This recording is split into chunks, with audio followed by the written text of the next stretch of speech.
Bom dia, meus inscritos do canal. Vamos para nossa gravação do livro Vida Após o Gospel, de Marco Teres. Antes da gente começar a gravação, antes da gente começar a leitura desse livro, tenho 3 recadinhos para vocês. Primeiro, se inscreva no canal, compartilhe esse vídeo e digite aí no chat de onde você está falando, entendeu? Se inscreva, compartilhe, entendeu? Vamos aumentar o número de inscritos desse canal, hein? Leitura do livro Vida Após o Gospel, de Marco Teres. Quarta cena. O Artista. Nívia Soares, André Valadão, Thales Roberto, Palavra Antiga, Leonardo Gonçalves, Daniela Araújo, Priscila Alcântara. O marco principal da quarta cena da música cristã brasileira está no surgimento do Facebook, Instagram, YouTube e demais redes sociais, pois estas amplificaram o mercado gospel e permitiram a maior participação dos fãs no compartilhamento de seus ídolos e na defesa, em massa, de suas inúmeras mancadas.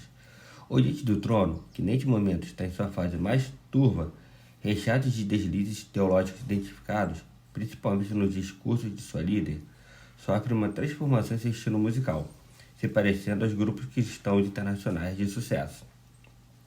Na quarta cena da música cristã brasileira, vemos minguar, até quase inexistência, aquele movimento alternativo de música extravagante. David Kinlan e companhia deixam um vagão dianteiro, e nós, como Nívia Soares e Fernandinho, ganham uma repercussão. Rio, o disco mais importante da carreira da Nívia, é um álbum incrível, com composições da Nívia e de seu marido Gustavo Soares, e arranjos diferenciados com interpretação memorável. A temática do disco, Justiça Social, é marcante e desafiadora. Trata-se de um disco do bolsão neopentecostal, mas, para mim, soou como algo bastante singular e útil. Além de Nívia Soares, outros como André e Mariana Valadão também são ventilados para fora do Diante do Trono e alcançam certa notoriedade. Thales Roberto é, provavelmente, o nome mais importante da quarta cena da música cristã brasileira. Com sua musicalidade autêntica, estilo black music e comportamento artístico assumido, Thales ditou as regras da quarta cena da música cristã brasileira. Até então, o mercado estava naquela de somos ministros de louvor, profetas extravagantes, e muitos cantores pararam de se identificar como artistas e passaram a assumir uma identidade de vida piedosa, mesmo que, por vezes, fosse tudo farisaísmo. Apareciam esses encartes de joelhos dobrados em posição de oração ou de mãos erguidas. Thales, que havia passado longos anos de sua vida como black vocal de artistas seculares, chega ao gospel com uma senhora bagagem e traz de volta as fotos de estúdio composes, óculos escuros e penteados maneiros. Ele misturou em si mesmo o ministro de louvor profético com o artista autêntico e criativo, fazendo surgir um ser híbrido, incapaz de identificar em si mesmo até onde vai o ministro e onde começa o artista. Seguindo esta receita do fenômeno Thales Roberto, boa parte dos artistas gospel começam seu processo migratório para esta nova categoria. Não são mais artistas da segunda cena, nem profetas extravagantes da terceira. Agora são a mistura dos dois.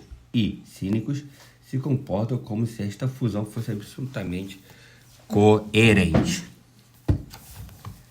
Thales alcança a maior notoriedade no mercado quando lança em 2009 seu segundo disco, Na Sala do Pai. Para mim, foi estonteante ouvir Arde Outra Vez, a canção que abre o álbum. Devido à sua qualidade musical, autenticidade e força, é muito comum que as pessoas se lembrem do exato lugar, dia e hora em que ouviram esta música pela primeira vez. Contudo, foi em 2011, com a gravação e o lançamento do CD e DVD ao vivo, uma história escrita pelo dedo de Deus, que Thales explodiu. 22 canções gravadas em uma única noite, com alto nível de intensidade vocal e instrumental vibrante. E o rapaz simplesmente não perdeu o fôlego. Foi com olhos arregalados que eu assisti aos incontáveis berros, pulos, corridas e danças do enérgico Thales no palco. O novo capítulo acabara de ser iniciado na história da música cristã brasileira. Thales se tornou um fenômeno de público. Em seus shows ele conseguia, sem qualquer dificuldade, ativar o Thales artista e fazer declarações como: sai do chão, canta mais alto, vamos explodir esse lugar, aqui é pressão! E, quase que no segundo seguinte, ativar o Thales ministro profético, que berrava: seja cheio do Espírito Santo. Com a mesma intensidade com que ele chocava positivamente a arte cristã, ele chocava negativamente o cristianismo com posturas exageradas, comportamentos desproporcionais e afirmações destemperadas. As polêmicas começaram a fazer parte de sua vida, quase que diariamente. Sempre que o gigante Thales escorregava, alguns corriam para a internet e escreviam textos de teor crítico. Sempre que esses textos eram vinculados em redes sociais e blogs, choviam tempestades de raios e trovões em defesa do ídolo gospel. Foi o despertar da geração, não toque no ungido. Ele pelo menos está fazendo a obra. E você, que só sabe julgar? E o famoso, vai se converter e pare de plantar discórdia na internet. Para citar algumas polêmicas desde Furacão Gospel, em 2012, ele anunciou uma promoção onde passearia e limusine com um de seus fãs. Alguns se levantaram via redes sociais para criticar esta atitude, tida como incentivo ao culto à personalidade. Mas a enxurrada de defensores do Bezerro de Ouro soterrou qualquer movimento de crítica. Em 2013, ele lançou sua pior canção do ponto de vista teológico, a polêmica Filho Meu. Esta música descaracteriza o Deus soberano, majestoso e autossuficiente do cristianismo, e o faz parecer um Deus mimado, choroso e fraco, capaz de ser resistido e maltratado por seu filho. Mais uma vez, teólogos e críticos tentam acordar a massa dos idólatras, mas são contra-atacados por uma enxurrada de defensores do indefensável. Em julho do mesmo ano, Thales deixou de se apresentar na cidade de União dos Palmares, por motivos contratuais, que enviou o depósito incompleto de seu cachê. Uma multidão ensandecida fez passeata até o hotel onde estava o cantor e repetia freneticamente: Thales mercenário. Vídeos deste protesto rodaram as redes sociais e foram amplamente repercutidos pelos críticos do Thales, mas, infelizmente, ainda mais defendidos por seus adoradores. Depois disso, numa determinada entrevista, o artista deu show sobre a criação de um filho cristão, dizendo coisas como: eu disse para o meu filho que, se o coleguinha dele bater nele, ele tem que bater de volta. Ele é crente, mas não é besta. E, meu filho quer ser baterista, mas falo para ele que, se ele quiser parecer igual ao papai, tem que ser cantor. Mais uma vez, as críticas eram soterradas pelas generosas paz de TED dos seus admiradores obstinados. Já no ano de 2015, Thales aparece fazendo propaganda de uma Bíblia que carrega seu nome e conta sua história nas primeiras páginas da edição. Não adianta contestá-lo, ao afirmar ser absurdo ele considerar sua própria história e nome digno de prefaciar o livro com os autores bíblicos. Ele se repetia sua multidão de idólatras para defendê-lo. Ele gravou vídeos errando textos bíblicos básicos e com mensagens absurdas, mas seus fãs culpavam o cansaço ou a pressão da fama, sempre absolvendo e concedendo novas chances, até que, em julho de 2015, Thales apareceu naquela que seria sua última e mais pesada polêmica no mundo gospel. Durante um show na Conferência Global 2015, realizada pela Comunidade das Nações em Brasília, Thales desabafa e diz que, depois de um diálogo mano a mano com Deus, decidiu que deveria lançar seu próximo CD para o público e fora para a igreja. E ele afirma que cantar entre as gospel é como bater em bêbado, que música gospel é tudo igual, e que qualquer um escreve e faz. Com isso afirmou estar acima da média e disse, como se houvesse sido o próprio Deus que tivesse dito a ele que possui mais qualidade vocal, mais talento e mais riqueza do que todos os cantores gospel juntos. Thales Roberto aprendeu que pode tocar na Bíblia, citando textos equivocadamente, interpretando hereticamente, ou mesmo incluindo sua própria história dentro dela, mas não pode tocar nos ídolos gospel. Thales Roberto entendeu que poderia criar mal seus filhos e dar péssimos exemplos de comportamento. Thales Roberto percebeu que poderia falar de Deus como quem fala de um magrelo fracote qualquer se comportar como um ímpio, avarento, desequilibrado, que sempre iria contar com o apoio de seus fãs. O que Thales não podia fazer era tocar na vaca sagrada ou mexer no bezerro de ouro dos evangélicos. Quando falou mal dos seus companheiros de cena, pensando ser o único adorado por aquela multidão de cristãos alienados, Thales descobriu que aquela mesma multidão que gritava seu nome e defendia suas mancadas também fazia o mesmo por outras dezenas de artistas gospel. Desta vez, a multidão não estava disposta a defender ou perdoar. Toque no que quiser, mas não toque no gospel. Thales Roberto caiu. Isto é terrível. Não é uma boa notícia, nem deve ser celebrado por ninguém. Isso deve ser chorado, lamentado e refletido silenciosamente por todos. Todos nós temos culpa nisto e nenhum de nós pode se orgulhar na queda do outro. Se Tales representava boa parte do povo cristão até aquele momento, então este povo caiu junto com ele. A quarta cena é marcada também por uma banda que não mais se identificava com a terceira cena dos ministros extravagantes e proféticos, mas também não se identificava com os artistas gospel do final da segunda cena. Ela tampouco adotou a fórmula profeta mais artista de Tales.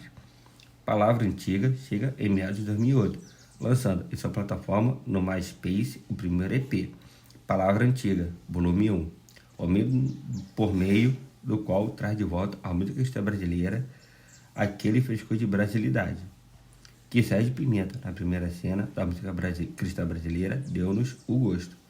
Com o da influência de bandas da MPB, Palavra Antiga nos apresentou um samba rock com Britpop e pop rock alternativo, feito sob medida para as letras de Marcos Almeida, vocalista principal e compositor da banda.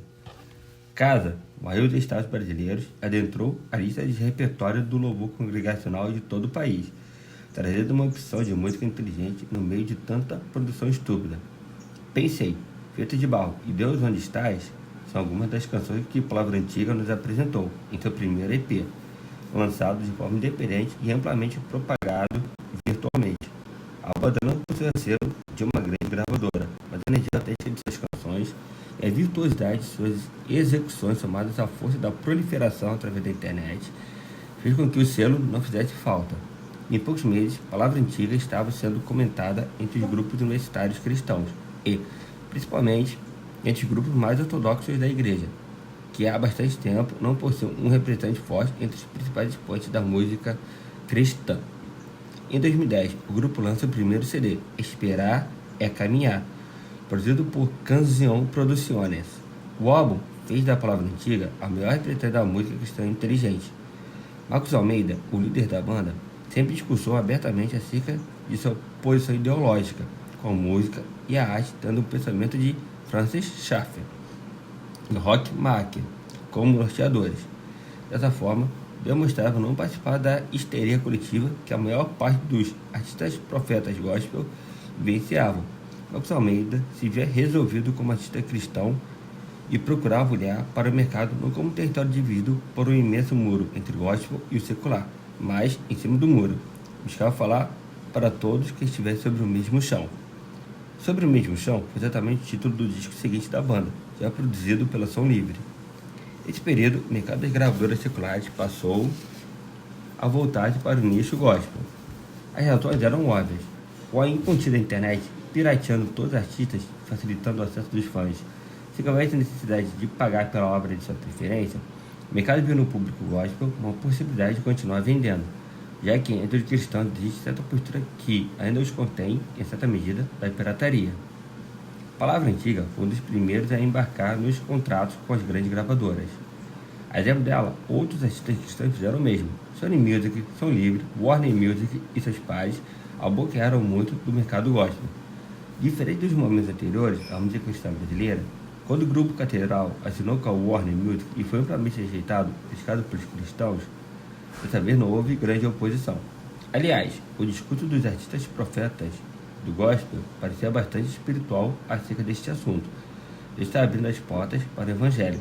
Satanás está perdendo terreno. Coisas desse tipo eram ditas para justificar a deserção em massa dos artistas gospel das gravadoras gospel para as gravadoras seculares. A Palavra Antiga não se sentiu obrigada a utilizar discursos espiritualistas para justificar sua posição. Da mesma forma que nunca se sentiu obrigada a justificar suas letras como branca, difícil de interpretar, porque citando um de seus maiores mentores filosóficos, a arte não necessita de justificativa. Comentando sobre as injustiças vividas pelo grupo Catedral no fim da década de 90, expostas pelos integrantes do grupo 2013 através de um vídeo publicado no YouTube, e reconhecendo a importância da banda como precursor da arte cristã produzida pelo próprio Palavra Antiga, Marcos Almeida, em seu blog, escreveu: Fiquei emocionado com o vídeo gravado pela Catedral. 2 anos depois, talvez sejam essas as palavras mais aguardadas por eles e por todos os que admiram a banda, que se indignaram com as mentiras, os boatos e os mitos maldosos que se reproduziram nesse tempo. Ainda mais, para nós que fazemos música neste país, sem nos submetermos a regras do mercado, ignorando polaridades, interessados apenas na liberdade de criar. As palavras de Joaquim, Guilherme e Júlio César, integrantes da banda Catedral, que falaram no vídeo, revelam a humanidade preciosa e mais importante que qualquer artefato. Me emocionei com o fim da tormenta deles. Doeu muito, disse Kim. Estou comemorando esse vídeo porque ele representou o poder das palavras no sentido de reconstruir as coisas, de inspirar a conciliação, de provocar o perdão. Aqueles que foram na onda das inverdades, se abre agora a porta da retratação. Aos que demonizaram a banda no bolo dos preconceitos e dos gostos pessoais, podem agora distinguir a verdade da beleza. Podem também sentir o bem que chega como uma brisa suave depois da tormenta. Para ter destacado em negrito, revela com as próprias palavras do Marcos Almeida o pensamento do compositor sobre a arte e sobre a própria identidade como artista cristão. Em 2014, no auge e esplendor da banda, Marcos Almeida anunciou que deixaria o Palavra Antiga para vivenciar um período sabático. Este período continuou com produções autorais, mas retornou ao grupo no início de 2018. Dado os poucos discos lançados e de sua curta temporada no cenário, a Palavra Antiga influenciou inúmeras outras bandas e cantores com a mesma postura de, sendo cristãos, produzirem uma arte despreocupada com os espectros do mercado gospel ou secular. Já não era mais uma questão para eles. Simonami, Lorena Chaves, Tana, Aeroíris, Terno, Esaia e Crombie são exemplos de cristãos sem muita crise conceitual e que produzem canções para todo o mercado, não apenas para o segmento gospel.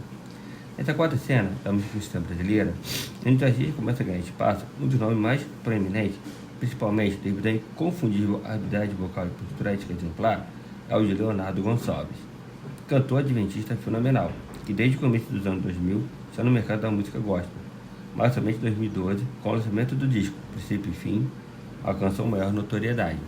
O começo da carreira foi o período em que, diante do trono, os adoradores extravagantes ganharam espaço, mas desde esse tempo ele manteve sua identidade. De gosto refinado, Leonardo Gonçalves escolheu canções para integrarem seus discos escritos por compositores cristãos pouco famosos.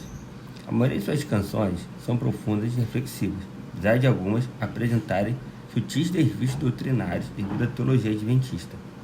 Algumas soam como verdadeiros tratados teológicos, como a música Moriá. Fã confesso de João Alexandre, outro artista cristão de identidade e discurso firmes, Leonardo Gonçalves chegou a regravar algumas composições dele. Coração, no álbum Poemas e Canções, e Viver e Cantar, do segundo álbum de mesmo nome. Sua capacidade intelectual e gosto rebuscado o levaram a produzir uma das obras musicais em hebraico mais primorosas já feitas por brasileiros, Avinu Malkenu. Depois de 6 anos produzindo e pesquisando, este disco foi lançado em 2010, enriquecendo em muito o mercado gospel brasileiro. Em 2009, o comportado Leonardo Gonçalves se casa com uma garota prodígio e próximo nome da nossa lista, Daniela Araújo. Ela é um fenômeno dentro da quarta cena da música cristã brasileira. Encaminhada pela família ao canto, passou sua infância e adolescência em estúdios e apresentações junto com seus irmãos, com os quais compunha a banda infantil Turma do Barulho. Daniela Araújo é uma artista que possui muito carisma, energia e criatividade, uma compositora de mão cheia e intérprete singular. Com uma forma marcante de impostação vocal, acabou por influenciar cantoras posteriores, como Gabriela Rocha e Priscila Alcântara. Se durante a terceira cena você encontraria uma Ana Paula Valadão em cada igreja, hoje, ainda sob o efeito desta quarta cena, você, e certamente, encontrará uma Daniela Araújo em cada grupo de jovens cristãos. Seu primeiro disco, lançado em 2011, e carrega seu próprio nome como título, é uma verdadeira obra de arte. Foi produzido por Leonardo Gonçalves, marido dela, à época, e Jorginho, seu igualmente talentoso irmão. O disco teve a participação da Orquestra Filarmônica de Praga, gravado na República Tcheca e do Coral da Assembleia de Deus da Lapa. Em 2014, Daniela lançou seu segundo disco, Criador do Mundo, com um estilo mais influenciado pelo rock. chegou a ser líder de vendas no iTunes por algumas semanas, proporcionando notoriedade à artista. Seu talento gigantado reverberou em seu marido, proporcionando para ele a oportunidade de gravar uma de suas canções, Sublime, e com esta canção ele alcançou um nível de repercussão inédito em sua carreira. Para mim, Daniela Araújo pode ser considerada a maior compositora, mulher da música cristã brasileira. Apesar de todo seu talento, Daniela Araújo viu seu mundo começar a ruir quando, em abril de 2016, Leonardo Gonçalves anunciou publicamente o término do casamento. Ambos foram discretos quanto às razões e os admiradores da dupla acompanharam de longe o sofrimento vivido pelo casal. Leonardo Gonçalves decidiu parar sua carreira depois disto, enquanto que Daniela decidiu intensificar a sua. Em agosto de 2017, o mundo gospel foi abalado com o vazamento de alguns áudios constrangedores da jovem Daniela Araújo, os quais ela é flagrada vivenciando graves problemas morais.